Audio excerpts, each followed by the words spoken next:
Unang mga Kronika, kabanatang 11 hanggang 21. Sa mga kabanatang ito, mababasa natin ang mga sumusunod: mga digmaan at tagumpay ni David, paglupig sa mga kaaway, ang sensus at parusa. Unang mga Kronika, 11 na kabanata. Nilupig ni David ang mga Amonita at mga taga-Aram. Hindi nagtagal at namatay si Nahas na hari ng mga Amonita. Ang anak niyang si Hanun ang humalili sa kanya. Sinabi ni David, "Napakabuti sa akin ni Nahas. Kailangang kaibiganin ko rin ang kanyang anak." Kaya nagpadala siya ng mga sugo upang ipahatid ang kanyang pakikiramay kay Hanun sa pagkamatay ng ama nito. Pagdating ng mga sugo, sinabi kay Hanun ng mga prinsipe ng Amon, "Naniniwala ka bang ipinadala ni David ang mga sugong ito upang parangalan ng iyong ama? Hindi kaya naparito ang mga iyan bilang mga espiya at upang malaman kung paano sasakupin ang ating bansa?" Dahil dito'y ipinahuli ni Hanun ang mga sugo ni David. Pinaahitan ng balbas at ginupit ang kanilang kasuotan at pinauwing nakahubo. Ngunit nahihiya silang umuwi. Nang malaman ni David ang nangyari, iniutos niyang salubungin ang mga ito at ipinagbilin na sa Jericho muna pansamantalang manatili hanggang hindi tumutubo ang kanilang balbas. Alam ng mga Amonita na ang ginawa nila ay ikagagalit ni David, kaya nagpadala si Hanon ng 35,000 kilong pilak sa Mesopotamia, Syria, Maaka at Soba upang umupa ng mga karwahe at mga ngabayo sa mga lupaing iyon. Nakakuha sila ng 32,000 karwahe at nakasama pati ang hari ng Maaka at ang kanyang hukbo. Doon sila nagkampo sa tapat ng Medeba. Dumating din ang mga Amonita mula sa kani-kanilang mga lungsod at tumanda rin sa paglaban. Nang malaman ito ni David, pinalabas niya ang kanyang mga mandirigma sa pangunguna ni Joab. Lumabas ang mga Amonita at humanay sa mga pasukan ng lungsod, samantalang ang kanilang mga haring kakampi ay humanay naman sa kapatagang malapit doon. Nang makita ni Joab na 2 pangkat ang kaaway nila at nanganganib sila sa unahan at likuran, nagdalawang pangkat din sila. Pumili siya ng matatapang na mga Israelita at pinaharap sa mga taga-Syria. Ang mga iba naman na pinangunahan ng kapatid niyang si Abisai ay pinaharap sa mga Amonita. Sinabi niya rito, "Kung matatalo kami ng mga taga-Syria, tulungan mo kami. Kung kayo naman ang matatalo ng mga Amonita, tutulungan namin kayo. Kaya lakasan ninyo ang inyong loob. Lalaban tayo ng buong tapang, alang-alang sa ating mga kababayan at sa mga lungsod ng ating Diyos. Mangyari nawa ang kalooban ni Yahweh." Nang magsagupa ang pangkat ni Joab at ang mga taga-Syria, napatakbo nila ang mga ito. Nang makita ng mga Amonita ang nangyari, pati sila'y umurong papuntang lungsod. Hinabol naman sila ng pangkat ni Abisai. Pagkatapos, bumalik na si Joab sa Jerusalem. Nang makita ng mga taga-Syria na wala silang kalaban-laban sa Israel, humingi sila ng tulong sa mga kasamahan nila sa ibayo ng ilog Euphrates. Tumulong naman ang pangkat na pinamumunuan ni Sofak, pinuno ng hukbo ni Hadadezer. Agad namang ibinalita ito kay David, at noon di inihanda niya ang buong hukbo ng Israel.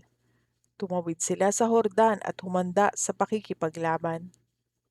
Sinalakay sila ng mga taga-Syria, ngunit napaurong na naman ito ng hukbo ng Israel. Nakapatay sila ng 7,000 nakakarwahe at 40,000 kawal na lakad kasama ang kanilang pinuno na si Sofak. Nang matalo ng Israel ang mga haring kakampi ni Hadadezer, sumuko ang mga ito, nakipagkasundo kay David at nagpasakop sa kanya. Mula noon, ayaw nang tumulong ng mga taga-Syria sa mga Amonita. Unang mga Kronika, 20 kabanata. Pinarusahan ng mga Amonita. Nang sumapit ang tagsibol, panahon na karaniwang ang mga hari nakikipagdigma, lumabas ang hukbo ng Israel na pinamumunuan ni Joab at sinalakay ang lupain ng mga Amonita. Umabot sila sa Raba. Kinubkob nila ito at pagkatapos ay sinunog nila. Subalit si David ay nagpaiwan sa Jerusalem. Kinuha ni David sa ulo ng Diyos-Diyosang si Molek ang koronang ginto nito na tumitimbang ng 35 kilo. Tinanggal niya mula rito ang nakapalamuting mamahaling bato at inilagay niya sa kanyang sariling korona. Marami siyang kinuha mula sa nasamsam na lungsod. Binihag niya ang mga mamamayan. Binigyan niya ang mga ito ng mga lagari at iba't ibang matatalim at matutulis na kasangkapang bakal at sila'y sapilitang pinagtrabaho. Ganoon din ang ginawa niya sa lahat ng mamamayan ng iba pang lungsod ng mga Amonita. Pagkatapos si David at ang buong bayan ay bumalik na sa Jerusalem. Pakikipaglaban sa mga higanting Filisteo. Pagkatapos nito ay nakipaglaban naman sila sa mga Filisteo sa Gezer. Sa labanang ito napatay ni Sibekay na Husatita si Sipayi na nagbula sa lahi ng mga higante at natalo ang mga Filisteo. Sa isa pang pakikidigma laban sa mga Filisteo, si Lami na kapatid ni Goliath na taga-Gat ay napatay ni Elhanan na anak ni Jair. Ang hawakan ng kanyang sibat ay sinlaki ng hawakan na ginagamit sa habihan ng tela. Sa isa pang labanan na naganap naman sa Gat, may isa pang higante roon na may 24 na daliri, tig-aanim sa paa at kamay.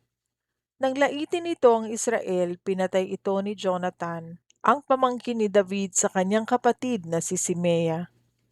Ang mga higanting ito'y buhat sa lahi ng mga higanting tagagat at napatay silang lahat ni David at ng mga tauhan niya.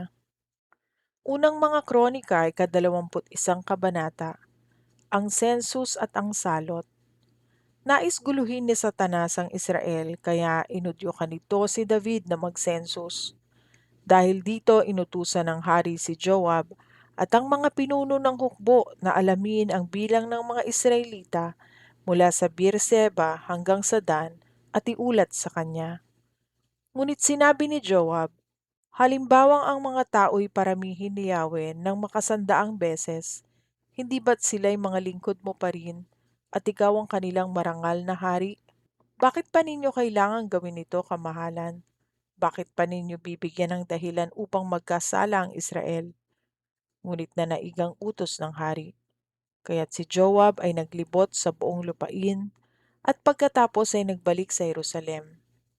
Iniulat niya kay David ang kabuoang bilang ng kalalakihang maaaring gawing kawal. Sa Israel ay may 1,100,000 at sa Huda naman ay may 470,000. Ngunit hindi niya isinama sa census ang lipi ni na Levi at Benjamin, sapagkat labag sa kanyang loob ang utos na ito ng hari. Nagalit ang Diyos sa ginawang ito kaya pinarusahan niya ang Israel. Sinabi ni David sa Diyos, napakalaking kasalanan ang nagawa ko, Yahweh. Patawarin mo sana ako sa aking kahangalan. Sinabi ni Yahweh kay Gad, ang propeta ni David, pumunta ka kay David at sabihin mo sa kanya, sinabi ni Yahweh, pumili ka sa 3 bagay na maaari kong gawin sa iyo. Pumunta nga si Gad kay David at pinapili ito. 3 taong taggutom, 3 buwang pananalanta ng mga kaaway, o 3 araw na pananalanta ng Diyos sa pamamagitan ng salot sa buong Israel na isasagawa ng anghel ni Yahweh. Magpasya ka ngayon upang masabi ko ito kay Yahweh, sabi ni Gad kay David. Napakahirap ng kalagayan ko, sagot ni David. Gusto kong si Yahweh ang magparusa sa akin sapagkat mahabagin siya. Ayaw kong tao ang magparusa sa akin. Nagpadala nga ng salot sa Israel si Yahweh at 70,000 ang namatay sa kanila. Sinugo ng Diyos ang isang anghel ni Yahweh upang wasakin ang Jerusalem. Ngunit nang wawasakin na ito, ikinalungkot ni Yahweh ang nangyayari, kaya't sinabi niya, tama na, wag mo nang ituloy iyan. Ang anghel noon ay nakatayo sa tabi ng giikan ni Ornan na isang Jebuseo. Tumingala si David at nakita niya ang anghel ni Yahweh sa pagitan ng langit at lupa. May hawak itong espada at nakaamba sa Jerusalem. Si David at ang matatandang pinuno ay nagsuot ng damit panluksa at nagpatira pa. Tumawag sila sa Diyos. Ako po ang nag-utos na alamin ang bilang ng mga tao. Walang kasalanan ng mga taong bayan, kaya ako at ang aking angkan na lamang ang inyong parusahan. Huwag ninyong idamay sa salot ang mga tao. Si Gad ay inutusan ng anghel ni Yahweh upang sabihin kay David na magpunta sa giikan ni Ornan na Jebuseo at magtayo roon ng altar para kay Yahweh. Sumunod naman si David sa ipinapasabi ni Yahweh kay Gad. Gumigiik noon si Ornan kasama ang apat niyang anak na lalaki. Nang makita nila ang anghel, nagtago ang mga anak niya. Nakita ni Ornan na dumarating si David kaya't sinalubong niya ito. Nagpatira pa siya bilang pagbibigay galang. Sinabi ni David, "Bibilhin ko ang lupang ito para pagtayuan ko ng altar ni Yahweh upang matigil na ang salot na namiminsala sa bayan. Sa inyo na lang po ito at wag na ninyong bayaran," sagot ni Ornan. "Kayo na po ang bahala kung anong gusto ninyong gawin. Narito pa po ang mga toro para sa handog na susunugin at ang mga kahoy na ginagamit sa giikan para gawing panggatong. Narito rin po ang trigo para sa handog na pagkaing butil. Lahat pong ito ay sa inyo na." Ngunit sinabi ni David kay Ornan, "Hindi, ibibigay ko sa iyo ang eksaktong bayad. Hindi ako maghahandog kay Yahweh ng bagay na hindi akin at ng anumang walang halaga." Kaya't binili ni David kay Ornan ang lugar na iyon sa halagang 600 pirasong ginto. Nagtayo siya roon ng altar para kay Yahweh at nagdala ng handog na susunugin at handog pangkapayapaan. Nanalangin siya kay Yahweh at sumagot naman si Yahweh sa pamamagitan ng apoy buhat sa langit upang sunugin ang mga handog sa ibabaw ng altar. Iniutos ni Yahweh sa anghel na isuksok na ang espada at sumunod naman ito. Noon natiyak ni David na pinakinggan siya ni Yahweh. Kaya't nag-alay si David ng mga handog sa giikang pag-aari noon ni Ornan na Jebuseo. Noon ang tabernakulo ni Yahweh na ginawa ni Moises sa ilang at ang altar na sunugan ng mga handog ay nasa burol na lugar ng pagsamba sa Gibeon. Ngunit hindi makapunta doon si David upang sumangkuni sa Diyos, sapagkat natatakot siya sa espada ng anghel ni Yahweh.